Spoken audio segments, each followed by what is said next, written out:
اور جو عقل مند ہوتا ہے وہ کبھی غصہ نہیں کرتا۔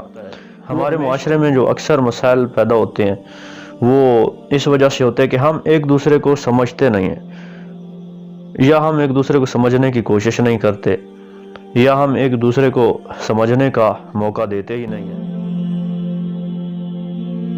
السلام علیکم ناظرین، اپنا موٹیویشنل کی دیکھ رہے ہیں آپ، قسط نمبر 9۔ اس قسط میں آپ کو کچھ ہٹ کے ملے گا۔ میری کوشش ہوتی ہے کہ ہر قسط میں آپ کے لیے کوئی ایک نئی چیز میں لے کر حاضر ہوتا رہوں۔ ناظرین، انسان کی پہچان اس کا اپنا کردار ہوتا ہے۔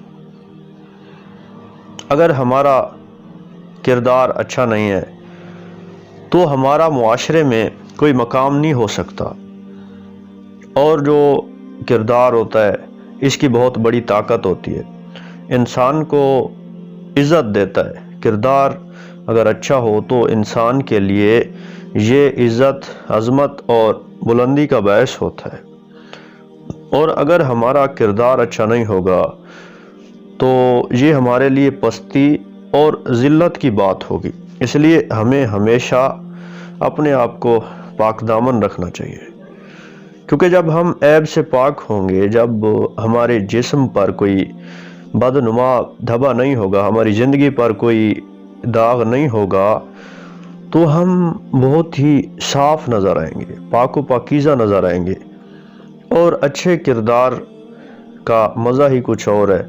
اس سے ایک تو عزت اور عظمت کی بلندیاں حاصل ہوتی ہیں، اور دوسرا انسان مطمئن بھی رہتا ہے۔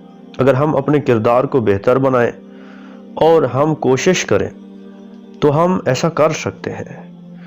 ہمیں کرنا یہ ہوگا کہ ہم سب سے پہلے اپنی خامیوں کا جائزہ لیں کہ ہم میں کون سی خامی ہے، اور یہ جائزہ ہمیں روزانہ کی بنیاد پر لینا چاہیے کہ آج مجھ سے کون سی غلطیاں ہوئیں اور کون سی باتیں ایسی ہیں جو مجھ میں نہیں ہونی چاہیے۔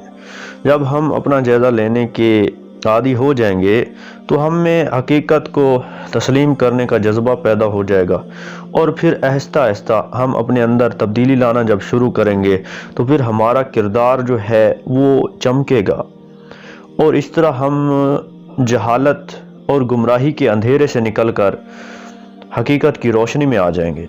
تو کردار کی طاقت سے انکار نہیں کیا جا سکتا، یہ انسان کو عزت اور عظمت سے نوازتی ہے، تو اس طاقت کو ہمیں بھی اپنانا چاہیے تاکہ ہماری زندگی کمزور نہ رہے۔